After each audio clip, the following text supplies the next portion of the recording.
मुळामध्ये न्यायमूर्ती सारख्या माणसाने, त्या इतक्या मोठ्या पदावर बसलेल्या माणसांनी सर्वसामान्य युवकांना अशा पद्धतीने डिसवणं हे चुकीचं आहे.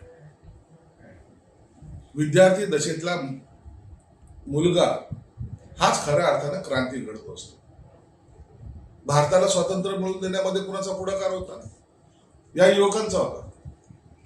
चलेजाव चळवळ जेव्हा महात्मा गांधींनी जेव्हा घोषणा केली, सगळ्यात पुढे कोण होता?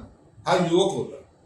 आणि जेव्हा युवकांचं तुमच्या आंदोलनासाठी, तुमच्या राजकीय भवितव्यासाठी, तुमच्या असलेल्या पक्षासाठी तुम्ही वापर करता आणि त्या जेव्हा काम संपलं तर त्या युवकांचं तुमचा अर्थार्थी काही संबंध नाही अशा पद्धतीने जेव्हा बोलल्या जातं आणि त्याच्यातल्या त्यात न्यायमूर्ती सारख्या घटनेचा ज्यांना अधिकार आहे त्या माणसाने त्यांना कॉक्रोच म्हणणं हे मला वाटतं अत्यंत गैर आहे.